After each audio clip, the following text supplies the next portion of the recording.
Hello there! Welcome to Skeleton Key Productions. I'm Conor Graves Cocon. Let's get into the video. Today's video we're going to be continuing with our Disney series. In today's video we're going to be looking at none other than The Rescuers from 1977. So if you like what you've seen already, don't forget obviously hit the like button, subscribe if you haven't already, hit the bell button so you stay notified, and also don't forget to check out the rest of our Disney playlist. I promise that you will not be disappointed, and there's so much great content there, you will learn a lot, I promise. So, without further ado, we're going to go into the rest of the video. So for those of you who have seen the channel already, you'll know how we do it. So basically you have it split into 6 different parts. So you have the story of the story, the story of the creator, the story of the studio, the themes and the history, the legacy, and any notable lines and notable effects within the film. So without further ado now, we're going to dive straight into the story of the story. So buckle up and let's go for the ride.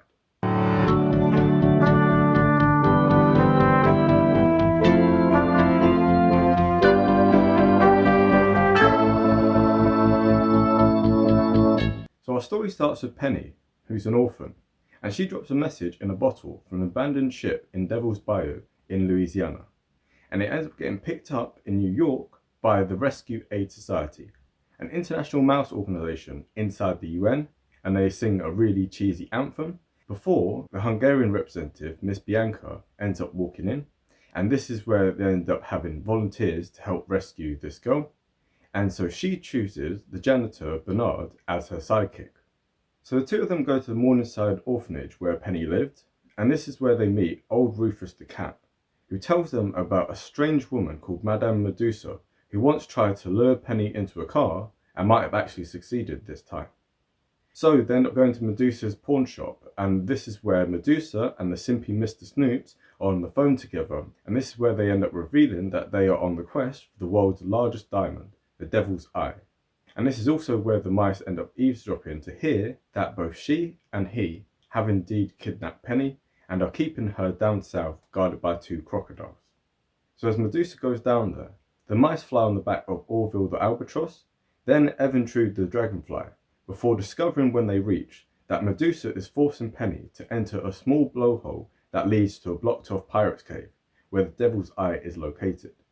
Now Medusa ends up manipulating Penny, but Bernard and Bianca hatch a cunning plan to rescue her. So they send the dragonfly to fetch the other animals, but it ends up being too late due to a delay by some bats.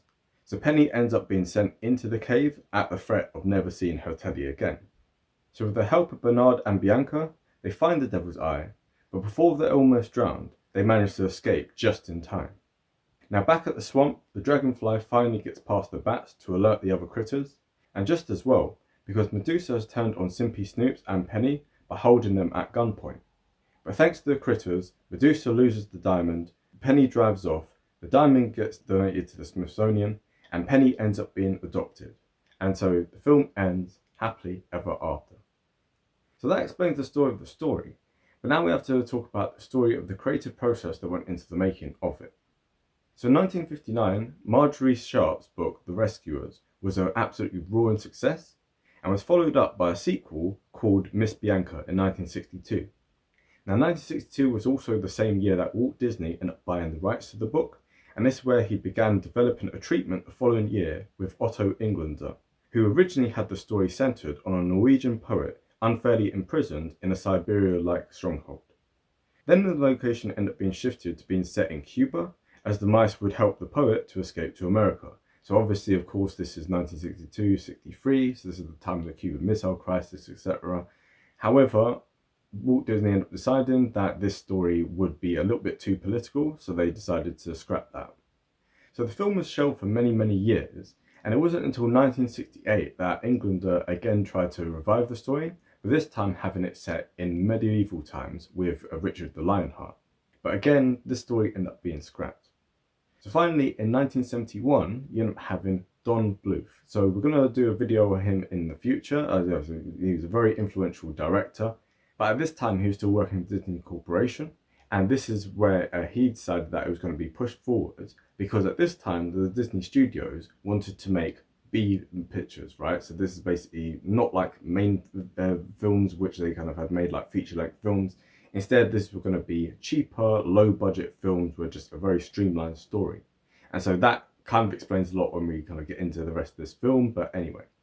So with regard to this as well, they kept experimenting with different ideas. So for instance, there was the idea of, a penguin holding a polar bear hostage, but again, they decided the Arctic is just too stark of a setting, and also, come on, let's be real.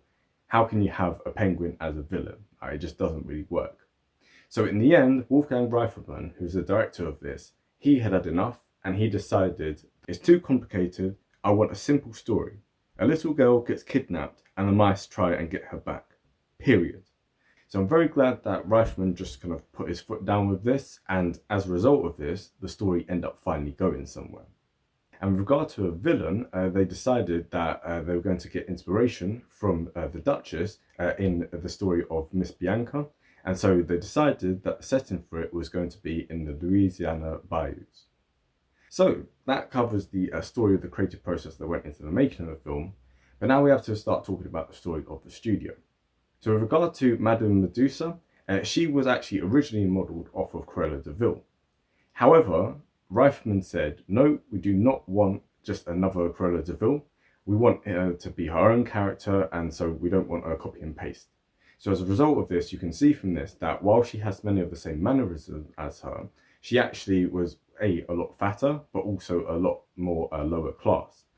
And also you have this story as well, which is, I just find absolutely hilarious. So Mr. Snoops, he is actually based off of a journalist called John Colhane. Now, he was a journalist who used to interview the Disney animated team, so they obviously must have taken a disliking to him, and so they decided that Mr. Snoops was going to have the same mannerisms and the same look as this John Colhane guy, right? So I find that absolutely hilarious that they basically took such dislike to this guy that they decided to just rip on him throughout the course of this film. So now that we've covered that part of the story, now we have to talk about the casting. So Eva Gabor, she is the voice of Miss Bianca in this, but she's also the voice of the Duchess in Aristocats. So I highly recommend that you watch our video with regard to that so that you find out more information with regard to Eva Gabor. Next you have Bob Newhart, who is the voice of Bernard in this. But if you've ever seen the film Elf, he is actually the person who plays Papa Elf within that. So I highly recommend that you go and watch that video and then, look out for him. Although it should be noted that he wasn't in any other notable films. Next you have Geraldine Page, who is the voice of Madame Medusa in this. Now she wasn't in anything too notable. The only notable one I can think of is Hondo, which is a John Wayne film from 1953. But other than that, she wasn't in anything too notable. Next you have Joe Flynn, who is the voice of Mr. Snoops, and he appeared as himself in Sesame Street, which was a film which came out in 1971, so this is like Elmo and all the rest of it. But what's interesting with regard to him is that he did the voiceover for this film in 1974, but the film obviously came out in 1977, but he actually died in 1974. So he died 3 years before the actual release of this film, so just a little bit of trivia with regard to that. Next on screen, you can see a whole list of different minor characters within this. They weren't in anything notable, so that's not really worth going on about.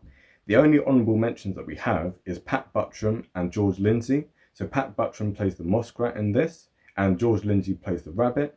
But they are the voice of the two dogs within the Aristocats, and also they appear in Robin Hood. So definitely go and check those two videos out for more information in regard to them.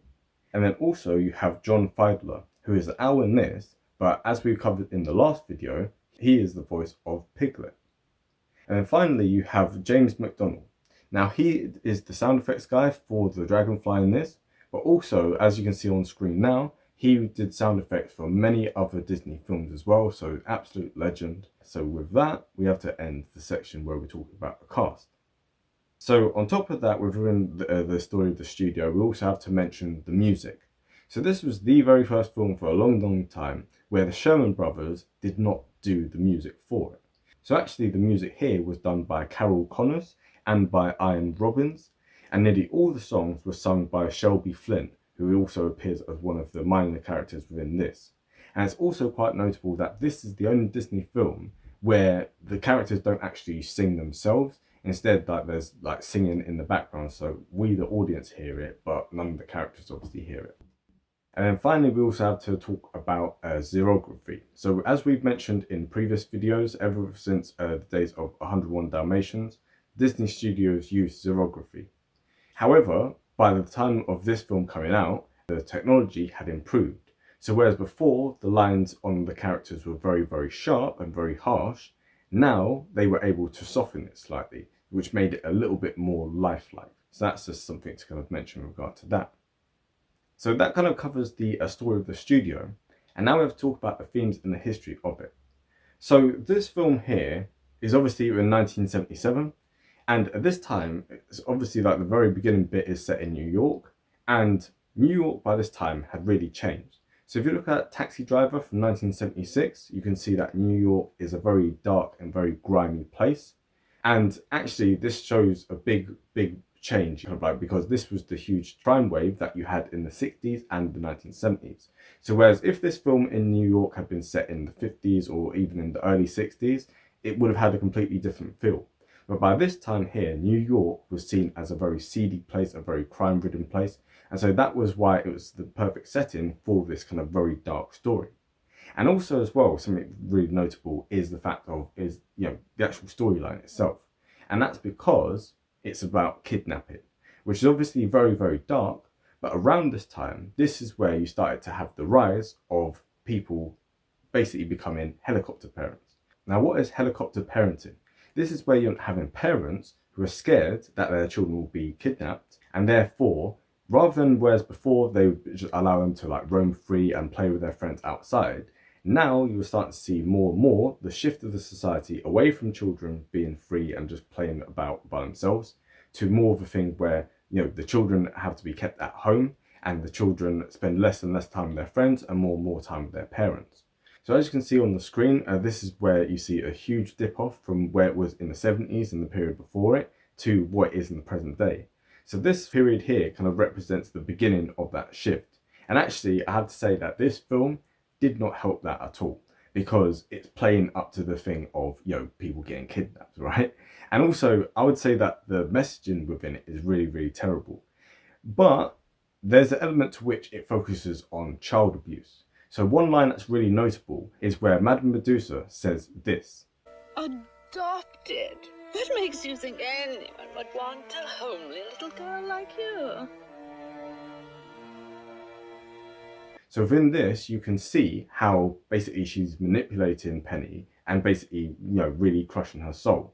But it's quite a dark film. And what I would say is that parents watching this at the time would have, been even more scared about letting their kids go out. So actually, I think that this film actually facilitated much of the problem. There's no kind of like positive hope. There's no kind of, it's a thing where the messaging I think is quite terrible. We'll talk about this a little bit later, but it's a thing where, the message is your child is going to be kidnapped and they're not able to kind of figure things out themselves. They're quite naive, they're quite stupid. So the only way they're going to get out of the situation is if mice help them.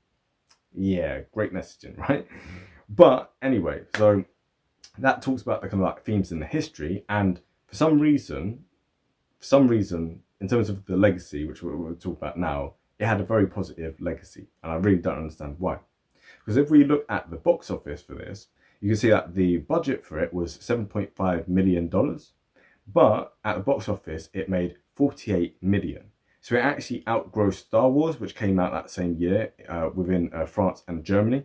And also when you add in the different re-releases that you had in 1983 and 1989, it boosted it further. So in terms of the lifetime domestic gross, it was $71.2 million. And in terms of its lifetime worldwide gross, it was $169 million. And also, of course, we have to mention the fact that in 1990, there ended up being a sequel. So this is the very first film which Disney did where there ended up being a sequel. So for some reason, the legacy of this is really popular, even though the messaging, in my opinion, is terrible. But still, that seems to have been part of the kind of legacy of it and stuff. I don't understand why people have liked this film. Speaking to friends and family, there was no one that I knew who had actually seen it, much less kind of had a positive review on it. And also, I'd never seen the film beforehand. I have to say, in my opinion, it was quite boring. And like I said, the messaging is terrible as well. But still, in spite of that, now we're going to talk about the notable lines and notable effects. Here's the thing with notable effects. Apart from the ones where they are going over New York, where it kind of simulates what a helicopter would be seeing, where, you know, it's not smooth, it kind of bounces, the camera kind of bounces up and down. Other than that, there's not any great effects. The animation is quite plain, although something to kind of note is I can see the influence of Don Bluth in this, because if you look at his films, it's a lot darker of a feel. So this film here kind of stands out as being very different from any other Disney films where it's all light and kind of glossy. Here, the whole film is very dark and kind of, you know, you feel on edge while you're watching it. So that's the only kind of thing to kind of mention. But talking about notable lines, there's not many notable lines, but we'll give it this. I'm a coming. Whoa-wee! This new batch really packs a wall up. And this. But just look at these beauties that she brought up from the cave. Oh, they'll sell for a lot of cold cash. Ow! Oh, I wish you wouldn't do that. And this. Did you hear that, Teddy? I thought it worked. Didn't you bring somebody big with you? Like the police? As you can see, they're all right, but they're not fantastic. It's quite a plain film if you watch it. There's not many funny bits in it. There's not even many like notable lines really at all. There's not. You watch this film, and I've watched this twice now, and it's kind of, yeah. But I think regardless of whether you like the film, whether you like it, don't like it, etc., etc., you know what you as the audience have to do now? Hit the like button. Subscribe if you haven't already. Hit the bell button so you stay notified, and also stay tuned for our next video, which is going to be on Bedknobs and Broomsticks from 1971. Now, the reason why I'm doing that is, you know, we're in 1977 at the moment. However, stupidly, I end up missing Bedknobs and Broomsticks. It was an absolute classic film, so we need to go and look over that. Then the week after that, we're going to be looking at the profile of Wolfgang Reifman. Then we're going to be looking at Don Bluth. And then we're going to be moving on to The Fox and the Hound, right? So, you know, there's going to be a little bit of a break in terms of the actual chronology of these videos. That's my fault. But with all that being said, have a great day and bye.